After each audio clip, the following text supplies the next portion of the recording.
banyak yang kering-kering nih Kak daunnya. Oh, Kak Fanya, kita sapa adik-adik dulu yuk. Kita mau ibadah online sekolah minggu GKI. Ntar dulu Kak, aku simpen dulu nih guntingnya. Iya Kak, hati-hati. Selamat pagi adik-adik. Halo adik-adik. Bagaimana kabarnya? Sudah siap untuk ibadah sekolah minggu GKI Kota Wisata? Pasti udah siap dong. Ayo adik-adik, kita angkat pujian kita. Yesus memanggil, Marilah segera.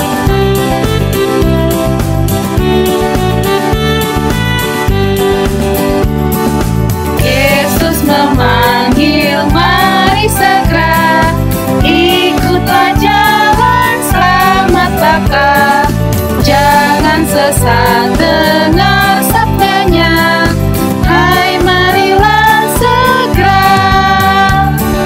Sungguh nanti kita akan senang, bebas dosa hati pun tentram, bersama Yesus dalam terang, di rumah yang kekal. Teman-teman, mari kita berdoa. Tuhan Yesus, kami mengucapkan syukur atas perlindungan-Mu dalam tidur kami semalam, sehingga pagi ini Tuhan membangunkan kami dalam keadaan sehat dan segar. Tuhan Yesus yang baik, pagi ini kami akan memulai sekolah minggu kami. Kiranya Tuhan mau membimbing kami ibadah hingga akhir. Berkati guru-guru sekolah minggu kami yang akan menuntun kami dalam ibadah minggu ini. Dalam nama Yesus kami bersyukur. Amin. Kan Iya, Kak. liburan kayak gini, aku kan berkebun nih. Kalau Kak Ika ngapain? Kita kan nggak bisa kemana-mana. ya aku palingan datengin Kak Fanya nih. Mau minta tompatnya boleh nggak Kak Fanya? Boleh dong Kak. Nih Kak yang merah-merah. Tapi Kakak ngapain aja sih selama liburan? Ya kalau aku sih Kak keluar rumah sih. Cuma adik-adik juga kalau mau keluar rumah jangan lupa tetap memakai masker, tetap jaga jarak dan cuci tangan kalau dari mana-mana ya adik-adik ya. Bener banget tuh Kak. Karena kan sekarang lagi zamannya penyakit ya Kak ya. Iya betul, kita harus tetap menjaga. Iya Kak Fanya, waktu itu Kak Fanya aku pernah loh, aku lagi lari pagi nih Kak Fanya, lagi lari-lari sore, bukan pagi, sore Kak Fanya. Terus lagi di jalan, aku ketemu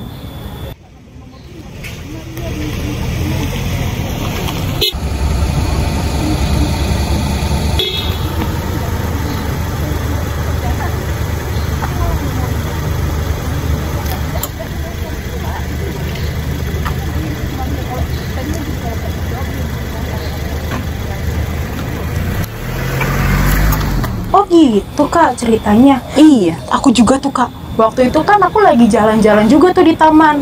Terus tiba-tiba ya Kak, aku ketemu.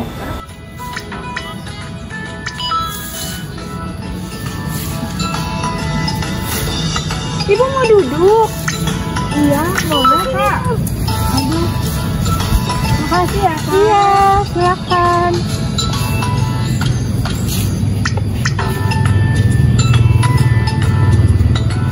Yuk adik-adik, kita sama-sama siapkan hati kita angkat satu pujian, ku perlukan juru selamat.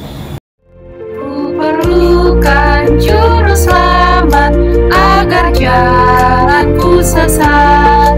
Selalu harus ku rasakan bahwa Tuhanku dekat, maka jiwaku tenang, takkan takut dan enggan. Bila Tuhanku membimbingku, dimanapun tentram. Yesus anak Daud, tolong aku. Yesus anak Daud, Yesus anak Daud, tolong aku. Selamat pagi adik-adik, senang kita bertemu kembali di sekolah minggu online kita di pagi hari ini. Hari ini adalah minggu terakhir di bulan Desember, yang artinya juga menjadi minggu terakhir di tahun 2020. Ya, luar biasa ya, Tuhan memelihara kita menyertai kita sampai di penghujung tahun 2020. Nah, adik-adik, hari ini kalian tadi sudah menyaksikan 3 klip. Klip yang pertama itu bercerita tentang bagaimana seorang nenek yang akan menyeberang jalan, kemudian ada kendaraan yang hampir menabraknya dan seseorang datang menolongnya. Kemudian klip yang kedua, kalian melihat tadi ada seorang ibu yang sedang hamil mertua dan dia membutuhkan tempat duduk, lalu ada seseorang juga menawarkan tempat duduknya kepadanya. Tapi kalian lihat tadi di sisi sebelahnya bahwa ada seorang yang dia tidak peduli, dia tetap asik mainan dengan gadgetnya, tidak memperdulikan si ibu ini. Yang ketiga, kalian melihat ada klip itu tentang Bartimeus yang buta, yang berusaha mendekati Yesus, lalu dia dihardik, dicegah oleh orang-orang yang ada di sekitarnya. Nah, hari ini kita akan bercerita tentang tokoh Bartimeus ini.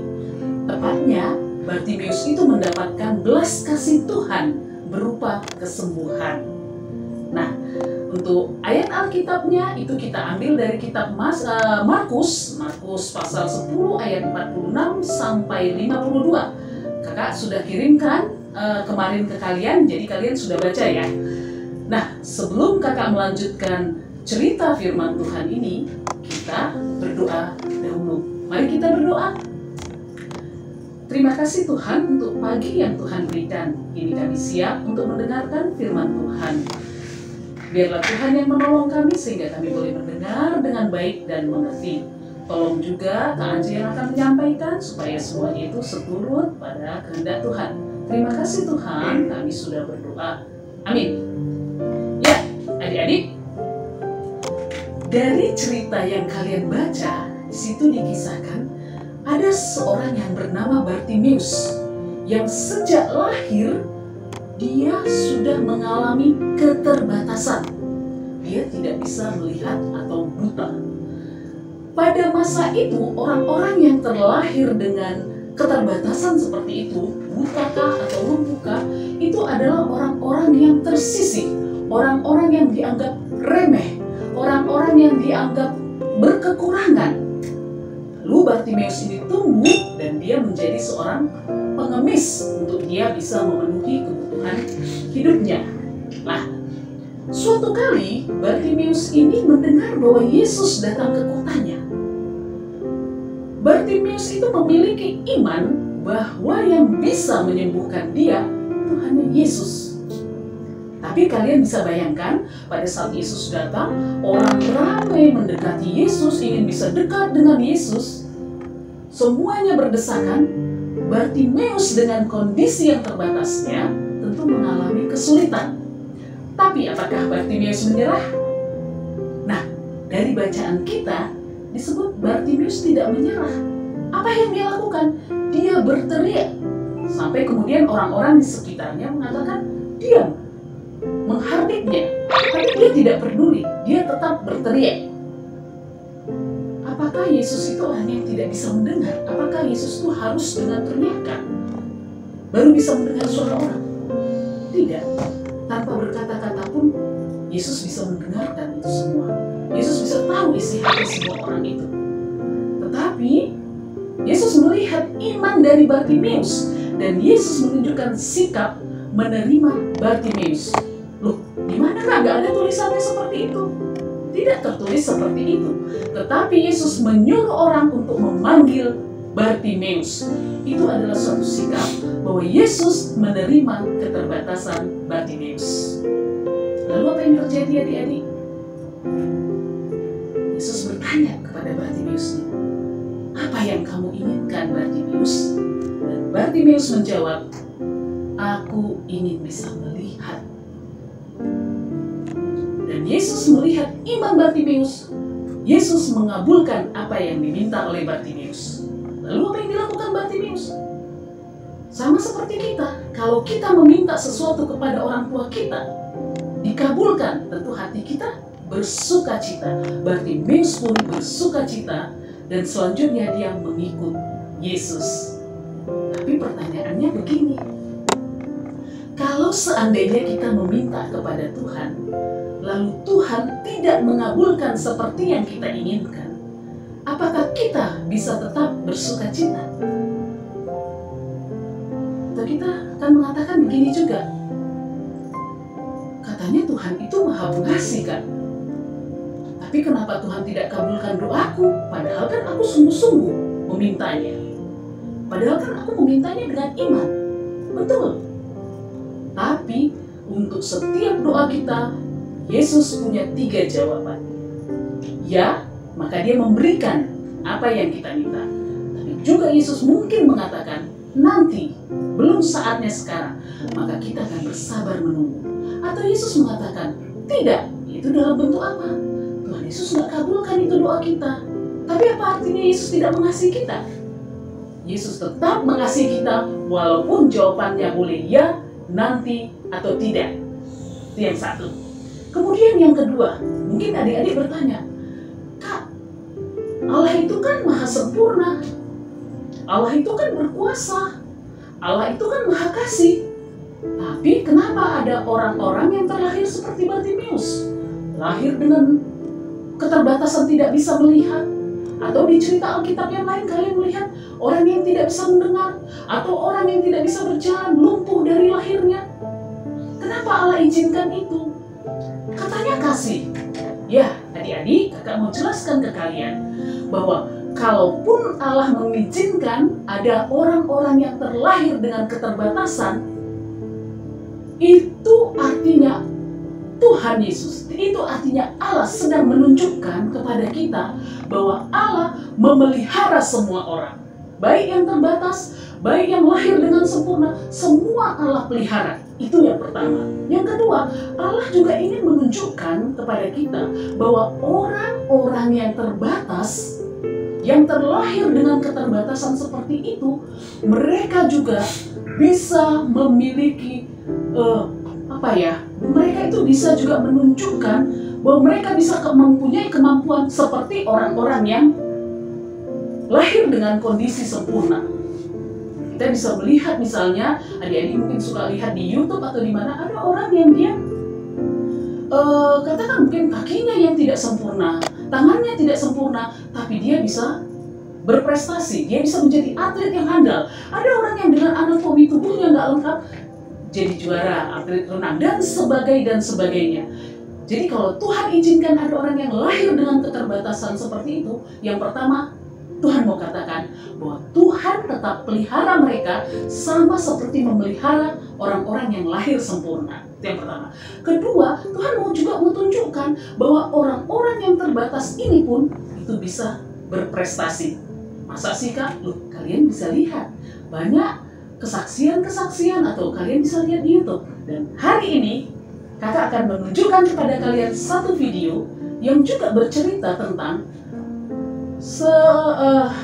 dua gadis kembar yang terlahir dengan keterbatasan tidak bisa melihat, tetapi mereka berprestasi. Bagaimana videonya? Mari sama-sama kita menyaksikan. Selamat pagi adik-adik anak sekolah minggu kelas 3 dan 4 GKI Kota Wisata. Pagi ini rasanya senang sekali bisa bergabung dan menyapa adik-adik semuanya. Salam kenal, Kakak Kezia. Di sebelah kakak ada hai, aku Kak Carolina. Dan kami berdua adalah saudara kembar loh. Kakak berdua saat ini duduk di bangku sekolah kelas 12 atau kelas 3 SMA ya. Dan tinggal di Citra Grand Cibubur. Ya, namun hari ini kakak berdua berada di Pulau Kalimantan, tepatnya di Kota Sanata. COVID-19 membuat kita harus bersekolah daring ya. Tapi itu juga kami syukuri karena kami bisa bersekolah dari kota ini. yang kebetulan orang tua kamu bekerja di kota ini. Nah, adik-adik, tadi kalian sudah mendengarkan firman Tuhan yang bercerita tentang Bartimeus, seorang yang terlahir dengan mata yang tidak dapat melihat, yang mungkin dipandang remeh oleh kebanyakan orang di sekelilingnya. Tetapi dia tidak menyerah. Ia berseru pada Yesus untuk mendapat belas kasihan-Nya. Meski orang-orang menegurnya untuk diam. Dan kemudian mendapatkan belas kasihan Yesus sehingga dia dapat melihat.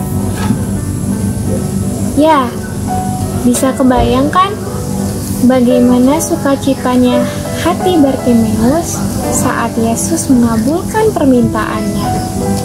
Sama seperti adik-adik, kalau memohon sesuatu kepada Tuhan dan Tuhan mengabulkan persis seperti yang adik-adik harapkan, tentu adik-adik akan sangat bersukacita. Tetapi bagaimana ya kalau ternyata Tuhan menjawab tidak seperti yang adik-adik harapkan? Apakah tetap bersukacita? Nah, adik-adik, pagi ini kakak mau berbagi ke kalian. Adik-adik bisa melihat kami berdua yang berbeda dengan adik-adik. Kakak berdua tidak bisa melihat seperti adik-adik. Meskipun kami tidak bisa melihat, kami tetap bersyukur. Kami percaya bahwa penyertaan Tuhan buat kehidupan kami sangat luar biasa. Sejak lahir, kami sudah tidak bisa melihat. Bagaimana ya perasaan orang tua kakak? Tentu sangat sedih. Tapi orang tua kakak selalu meyakinkan bahwa rencana Tuhan pasti yang terbaik buat kami.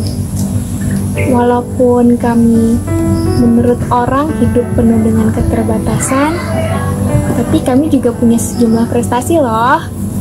Nah, Kak Kesha boleh cerita nih prestasinya apa aja tuh Kak? Ya, prestasinya sebenarnya kalau mau diceritain satu persatu banyak ya, gitu. Tapi kakak menceritakan dari Kak Lina di tahun ini, dia menjadi juara 1 provinsi lomba menyanyi, dan di tingkat nasional mungkin belum beruntung. Kita berdoa ya, semoga Kak Lina mendapatkan kesempatan lagi. Sedangkan kakak menjadi juara harapan 2 lomba cipta baca puisi tingkat nasional tahun ini, dan masih banyak prestasi yang lain. Nah, berarti tidak ada halangan ya untuk kita tetap bisa berprestasi dan melakukan kehidupan kita seperti biasanya. Untuk menutup kesaksian kami pada pagi hari ini, izinkan kami menyumbangkan sebuah lagu untuk adik-adik semua. Lagu yang akan kami bawakan berjudul Waktu Tuhan. Semoga kita yakin dan percaya bahwa waktu Tuhan terbaik buat kita, dan semua rencana Tuhan baik buat kita. Bila kau izinkan sesuatu terjadi, ku percaya semua untuk kebaikanku. Bila nanti telah tiba waktumu, ku percaya kuasa-Mu memulihkan hidupku. Waktu Tuhan pasti yang terbaik, walau kadang tak mudah dimengerti.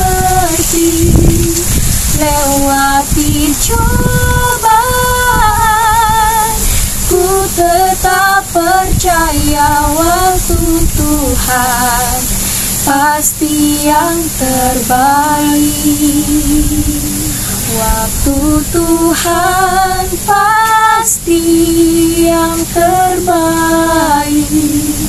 Walau kadang tak mudah dimengerti, lewati cobaan, ku tetap percaya waktu Tuhan pasti yang terbaik. Lewati cobaan, ku tetap percaya waktu Tuhan pasti yang terbaik. Terima kasih adik-adik, Tuhan Yesus memberkati.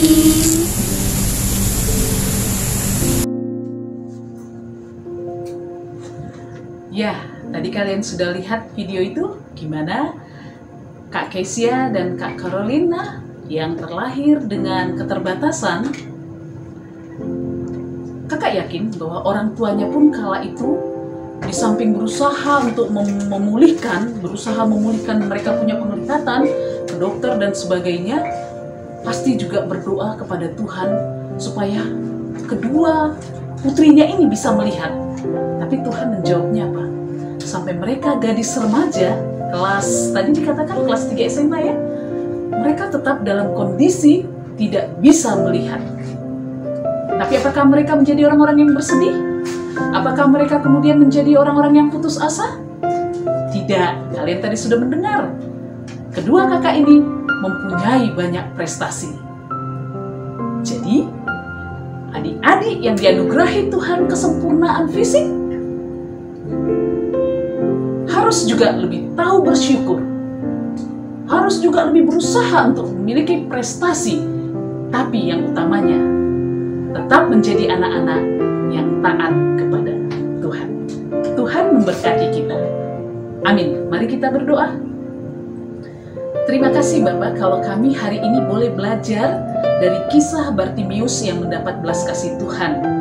Biarlah Tuhan melalui apa yang kami dengar, kami lihat pada hari ini, kami boleh diajari untuk terus tumbuh menjadi anak-anak yang selalu bersyukur kepada Tuhan. Terima kasih Tuhan yang baik, kami sudah berdoa. Amin.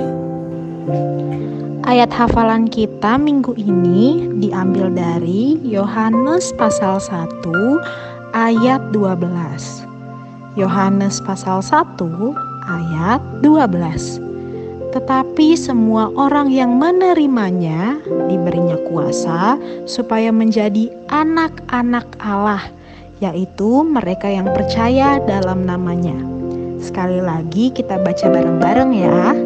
Yohanes pasal 1 ayat 12.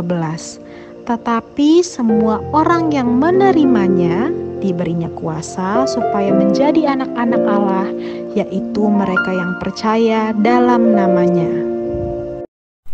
Tata-tata, mari kita ngumpulin persembahan di dalam minggu. Bisa di total sama di celengan. Bisa minta tolong papi mami di sini ya.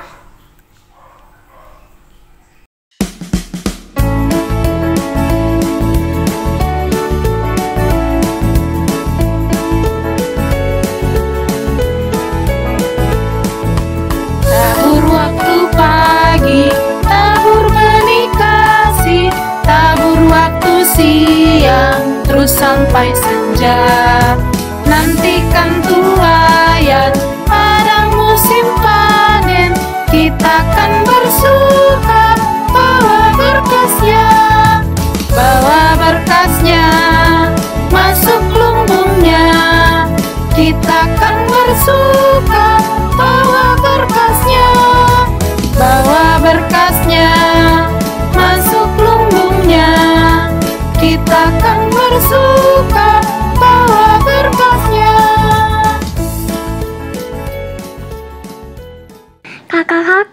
Hari ini kita belajar bahwa dengan iman Bartimeus tunduk pada otoritas dan kuasa Yesus. Kita semakin memahami Yesus yang melakukan mujizat untuk membuktikan bahwa Dia adalah Allah. Kakak-kakak, kita juga harus belajar memberi iman dalam Yesus yang menyelamatkan kita. Jadi kita harus terus memuji Allah karena kuasa dan kebangkitannya.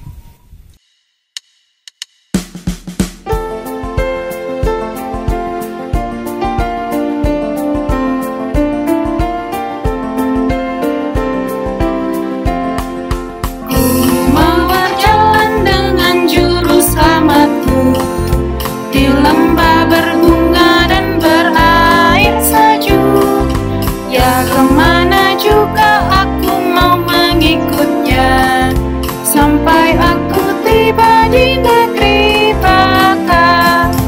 Ikut Tuhan Yesus, ku tetap mendengar dan mengikutnya. Ikut Tuhan Yesus, ya kemana juga ku mengikutnya.